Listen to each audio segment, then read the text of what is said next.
Hey guys, I wanted to give a breakdown in the video that I made for the wages of sin is death.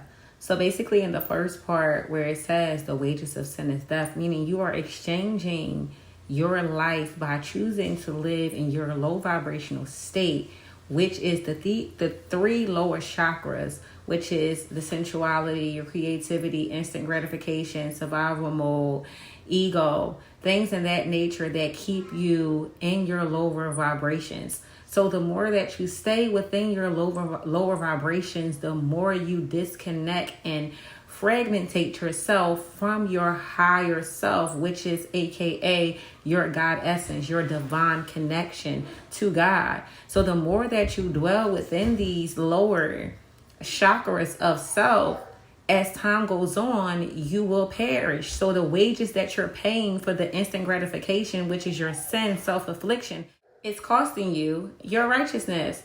So the next part I say is if you choose to the lower part of your life, it's a choice.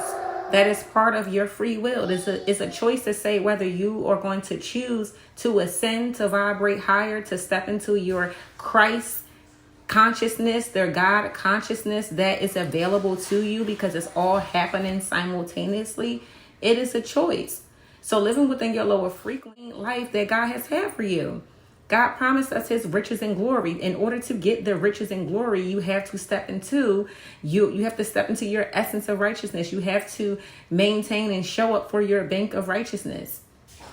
So you're given a bank of righteousness. We all are given a bank of righteousness. We are all given a choice.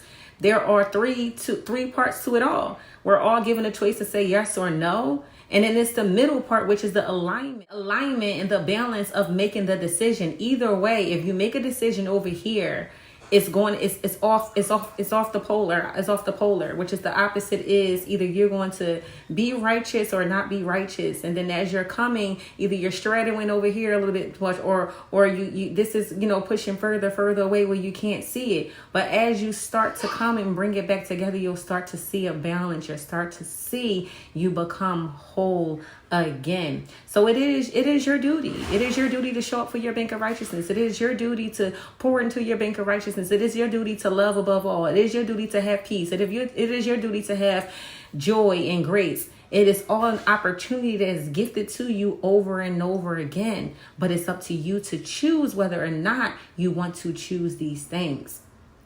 So moving forward, a lot of people fall into a space of playing the victim as if everything is happening to you. But in all reality, it's happening through you. These experiences are passing through you to get you to ascend to your higher self, to get you to ascend to awaking your Christ consciousness. The more you tap into your lower frequencies, the more you take yourself away from the Christ consciousness, the more you become the walking dead versus the God amongst men.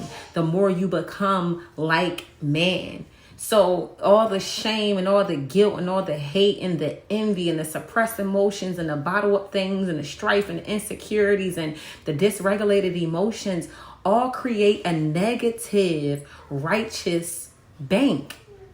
So in order for you to get back in line with righteousness, you have to make a choice. You have to make a conscious choice and say like, hey, I'm choosing this because I want something better. And this is something that I have to work on every single day. We all fall short.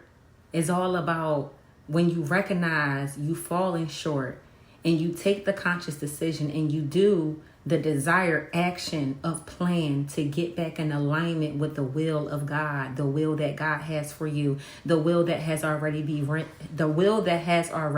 written. It is a choice and it is available for you whenever you are ready for it. Peace, light, and love.